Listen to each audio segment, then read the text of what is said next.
Hey everyone, welcome back to another my blog. आज का blog जो होने वाला है बहुत धमाकेदार होने वाला है। आपको पता चलेगा मेरे साथ क्या हुआ दशहरा नाइट में।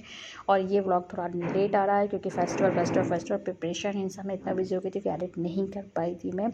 एंड आप लोगों के साथ मैं आज बताने वाली हूँ कि मेरे साथ क्या हुआ था दशहरा नाइट में, जो मुझे सडनली अपने घर मायके आना पर, मम्मा हाउस में आना पर। जैसे आप देख रहे हो हम लोग दशहरा नाइट में मेले में गए हुए थे, जो यहाँ लगता है लखनऊ में रामलीला ग्राउंड में। आप लोग अगर लखनऊ के हो गए आप में कोई भी, तो आप लोगों को पता होगा रामलीला ग्राउंड में बहुत बड़ा दशहरा का मेला लगता है। हम लोग वहाँ गए थे देखने के लिए।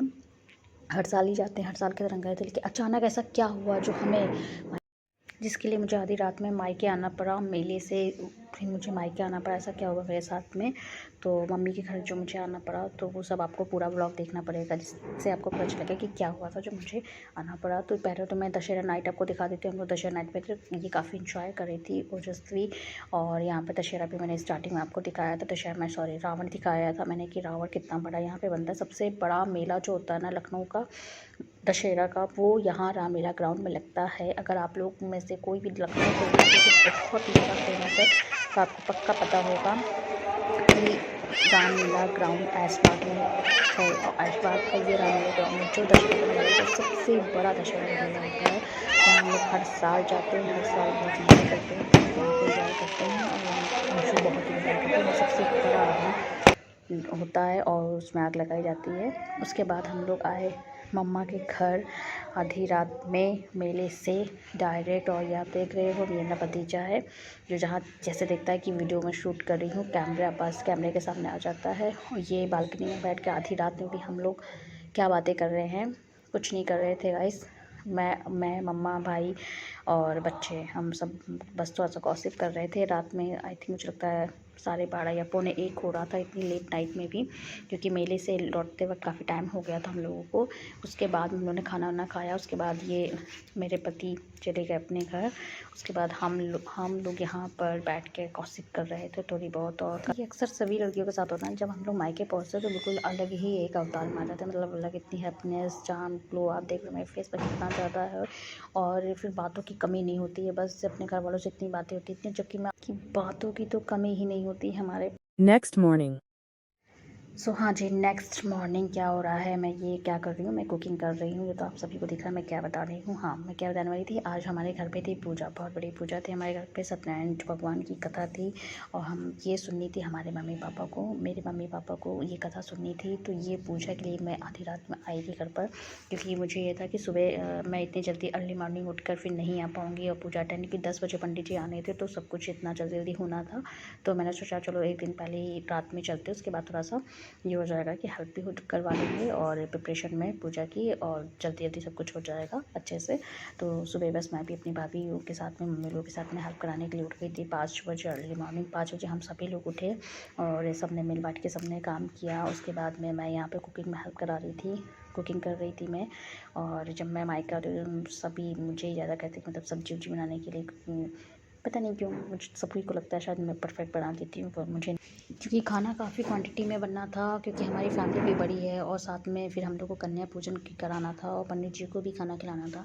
तो यहाँ भाभी भी कोई ज़्यादा क्वांटिटी में खाना मैं ज़्यादातर बना लेती हूँ, काफ़ी ज़्यादा मैं क्वांटिटी में, मतलब कुछ भी ऐसा ऊपर नीचे खाने में नहीं होता नमक वमक। तो भाभी अभी थोड़ा आगे कहती हैं आगे चलो आप ही बना लो दीदी, क्योंकि मैं अच्छे से बना लेती हूँ, मतलब मेरा एक्सपीरियंस लेवल मुझे लगता है खाने में कुछ ज़्यादा ही है।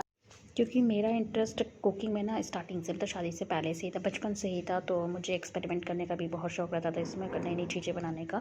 तो हाँ, मैं परफेक्ट हूँ इस चीज़ में, मुझे लगता नहीं है, मुझे 100% अपने पर भरोसा है। मैं खाना अच्छा से बना लेती हूँ और काफ़ी क्वांटिटी में भी मैं बना लेती हूँ खाना।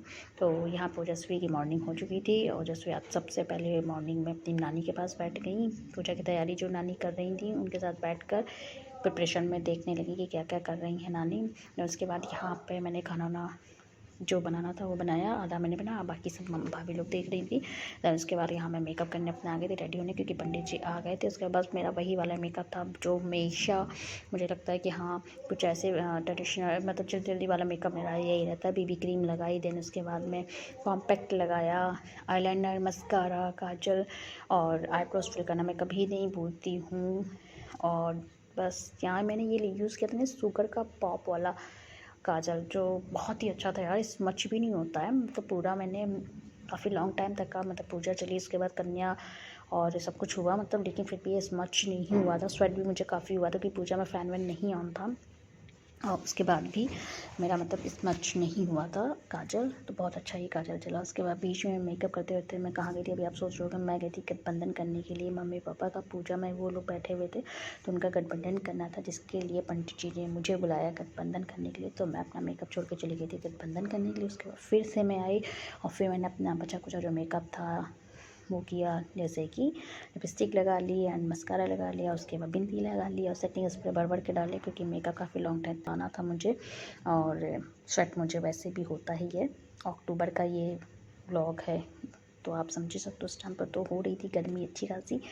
सो देन ये था मेरा फाइनल लुक। थोड़ी सी ज्वेलरी डाली और बस ये सिंपल सा सूट डाला था। मैं साड़ी नहीं वेयर की थी, क्योंकि मुझे लग रहा था कि हाँ काम वाम में साड़ी में थोड़ी सी मुझे शायद प्रॉब्लम हो जाए। तो बस इतना ही था ये मेरा मेकअप फाइनल लुक। कैसा लगा आपको? जनरली मेरा बस इतना ही मेकअप रहता है और मैं बहुत ज़्यादा नहीं कर नहीं पाती, और मीन से इतना ज़्यादा टाइम भी नहीं होता है ना। मतलब जब आपके घर में कोई फंक्शन होता है तो आप इतना ज़्यादा टाइम नहीं निकाल पाते कि पूरा ऑल ओवर मेकअप करो, या तो आप किसी मेकअप आर्टिस्ट से कराओ तो ठीक है, वरना फिर आप खुद से फिर इतने काम रहते हैं ना कि उसमें माइंड लगा रहता है, फिर आप नहीं जल्दी मेकअप। बस हाँ ये है कि थोड़ा सा आप रेडी हो सकते हो, तो बस मेरा भी उतना ही रहता है कि हाँ थोड़ा सा कर लिया बस ठीक है ओके, मेरे लिए उतना बहुत होता है, उतना बहुत होता है। क्योंकि मेन चीज़ें जो मेरी होती हैं वो इतनी होती है कि बस थोड़े से मेरे dark spots, dark circles hidden हो जाए, फेस पे एक अलग सा चार्म आ जाए, जिसके लिए इतना मेकअप मेरा बहुत ही सटन होता है। उसके लिए मुझे हैवी मेकअप की नीड भी नहीं होती है। देन उसके बाद ये रहे मेरे मम्मी पापा जो पूजा में बैठे हुए हैं और कुछ बता रहे हैं। मम्मी कुछ बता रही हैं, हाँ कोई सामान था जो मम्मी भाभी को बता रही थी कि वहाँ रखा है, वहाँ से उठा लाओ। और पंडित जी पूजा की बाकायदा तैयारी करा रहे। ये हमारे हैं पंडित जी, ये हमारे फैमिली पंडित जी मैं उनको बोल सकती हूँ, क्योंकि हमारे यहाँ शादी से लेकर सब कुछ ये करवाते हैं। बहुत अच्छे हैं ये पंडित जी, मतलब आजकल के पंडितों की तरह थोड़ा सा लालची नहीं है। आप इनको जितनी भी अच्छा देंगे, जितना भी कुछ देंगे, उसमें बहुत खुश होते हैं। उसके बाद हमारे घर मोहल्ले की कॉलोनी की जो लेडीज़ थी वो आने लगी थी, एक एक करके एंट्री सबकी होने लगी थी।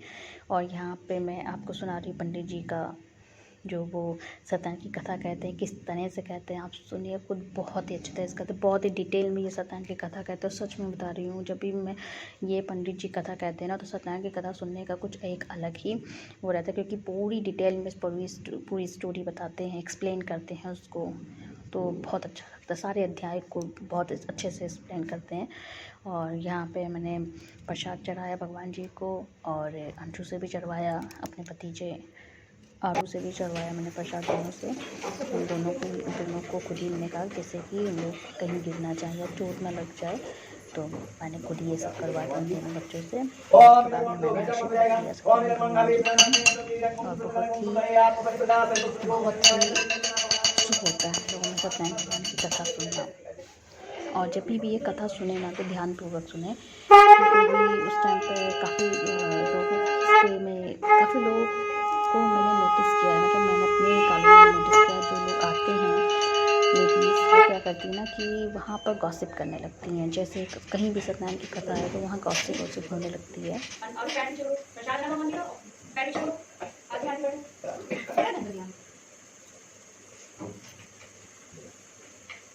बोले वृंदावन बिहारी लाल की जय, श्याम रामचंद्र की जय, पवन सुत हनुमान की जय।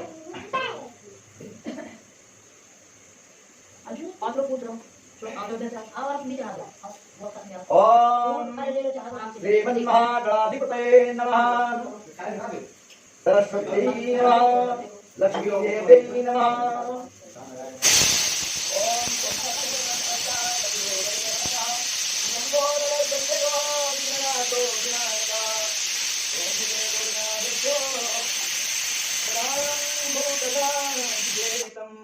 कपेत जम्बू फलचार भक्षणं वासुतं भोगविनाशकारिणं सर्वमंगलमांगल्ये शिवे सर्वार्थसाधिके शरण्ये त्र्यंबके गौरी नारायणी नमोस्तुते। नीलाधरे विपुलमंगलदानशीले भक्तादिनाशिनि हरि वन्दे कीर्तिप्रदे अखिलमनोरथे माले विद्याप्रदाय सरस्वती नमो नित्यम्। गुरु ब्रह्मा गुरु विष्णु गुरुदेवो महेश्वरा गुरु साक्षात् परब्रह्म तस्मै श्री गुरुवे नमः। ध्यानमूलं गुरुमूर्तिं पूजामूलं गुरुपदं मंत्रमूलं गुरुर्वाक्यं मोक्षमूलं गुरुग्रहः। तो मुझे वो नहीं अच्छा लगता है। आपको ये सब लगता है कि आपको क्या अच्छा लगता है कि आप पूजा में बैठे हो और गॉसिप करो। मतलब मैंने अधिकतर देखा है कि कुछ लेडीज़ तो बहुत अच्छी होती है, कुछ आंटीज़ तो मेरे भी घर में आती हैं जो बहुत अच्छी होती हैं, जो पूरा मतलब अपना ध्यान पूजा में लगाती हैं, अच्छे से सुनती हैं। बट कुछ आंटीज़ ऐसी होती है ना जो सिर्फ गॉसिप करने के लिए आती हैं, भगवान की पूजा करती हैं। जो पंडित जी इतने अच्छे से पंडित कुछ होते हैं जो पैसे दक्षिणा जो जल्दी कथा कर एक्सप्लेन नहीं करते, क्योंकि कथा जब आप सुनोगे ना तो आपको पता चलेगा कि उस कथा में है क्या। और पूजा कोई भी पूजा हो तो उसमें आप गॉसिप ना करिए, किसी की भी गॉसिप ना करें। ध्यान दें अपना पूरी पूजा पे। गॉसिप करने के लिए और टाइम में और समय उसमें आप गॉसिप कर सकते हैं। सो मुझे ये चीज़ थोड़ी सी लगती है कि हाँ, ये नहीं करना चाहिए। इसके बाद में हम लोग ने थोड़ा सा बीच में अपने भी मेरी भाभी है, बड़ी भाभी है, वीडियो शूट कर ली। उधर छोटी भाभी है और हम लोग लाइन वाइज ऐसे बैठे हुए थे कि कुछ भी ज़रूरत पड़ती है तो हम लोग उठ के तुरंत ही वहाँ पर मतलब जो भी चीज़ें देनी है वो चीज़ दे सकें। एंड यहाँ पर बस थोड़ा सा कैप्चर किया, ज़्यादा कैप्चर नहीं कर पाई थी मैं क्योंकि मेरा ट्रिपॉड था नहीं यहाँ पर हमेशा की तरह। और बस अपना मोबाइल कहीं न टिका के मैंने पूरा व्लॉग जो है जितनी भी क्लिप्स इसमें हैं वो मैंने शूट की है। उसके बाद में ना पूजा के लास्ट में बड़ा स्यापा पड़ गया। स्यापा क्या मतलब मेरी बेटी जो थी वो इतना रोई ना कि मतलब मेरी भी हालत ख़राब हो गई कि बच्चे ना ऐसे होते हैं कि कभी भी इनका मूड कुछ भी हो सकता है। ये मैंने बेसिक्स 12 से लिया था वीडियो और इसको लिपस्टिक लग रही थी। ये भी पूछ रही थी मम्मा लिपस्टिक कैसे मुझे लगी, बट बड़ी क्यूट लग रही थी मुझे, ओ माय गॉड। देन इसके बाद में आरती स्टार्ट हो गई थी। पंडित जी ने मम्मी पापा से आरती करवाई, हवन हो गया था यहाँ पर। और आरती होने के बाद में ये एक और क्लिप्स मैंने ली अपनी सोलो जो नहीं हुई थी। मैंने सोचा चलो एक बाहर अच्छी से आ रही थी, फिर उसके बाद मैंने ले ली थी। प्रसाद वसाद लेने के बाद में उसके बाद में हम लोग खाने, भाभियाँ लग गई थी पूड़ियाँ निकालने में। पूड़ी उन लोगों ने निकाली और मैं लग गई थी कन्या, जितनी भी कन्या, क्योंकि हम लोग को कन्या पूजन भी करना था तो कन्याएं आ रही थी। और ये रहा मेरे घर का लंगूर जो कन्या पूजन का भी लंगूर था। और ये सारी कन्याएं थी, मम्मा मेरी सर्व कर रही थी सबको। और मम्मी भाभी कन्याओं को भोजन दे रही थी और मैं यहाँ बैठी थी ओजस्वी को लेकर के गोद में, क्योंकि वो बहुत रो रही थी। सडनली उसको नींद भी आ रही होगी क्योंकि काफ़ी टाइम हो गया था, सुबह जल्दी उठी हुई थी।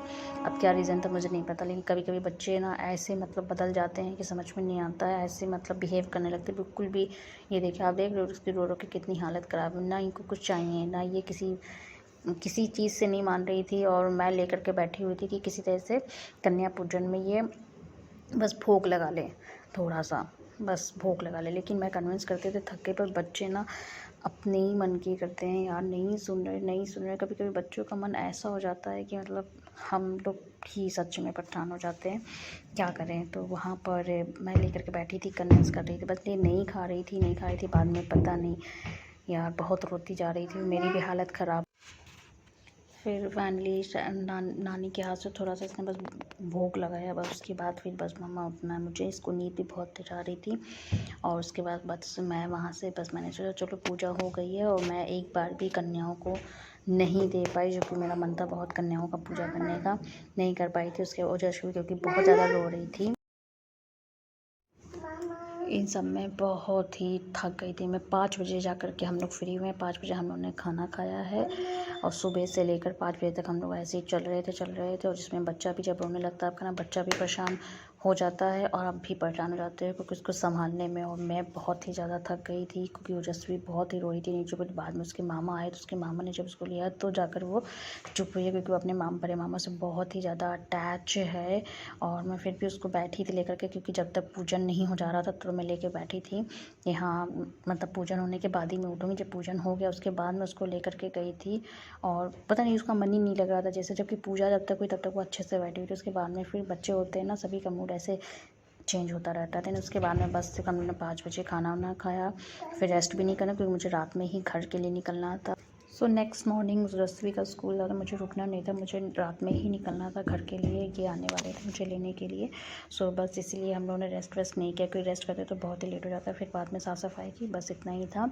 और व्लॉग मैंने इसलिए शूट किया क्योंकि आप लोगों के साथ में ये मैं शेयर करना चाहती थी, और बहुत ही अच्छा लगता है शेयर करना आप लोगों के साथ में। और ऐसे बहुत सारे व्लॉग्स आते रहेंगे मेरे, क्योंकि जब से मैं व्लॉग बना रही हूँ तो थोड़ा सा इंटरेस्ट मेरा व्लॉगिंग में आने लगा है अब। तो व्लॉग अभी और भी इंटरेस्टिंग व्लॉग आएंगे। Thanks for watching me, keep watching me, bye bye.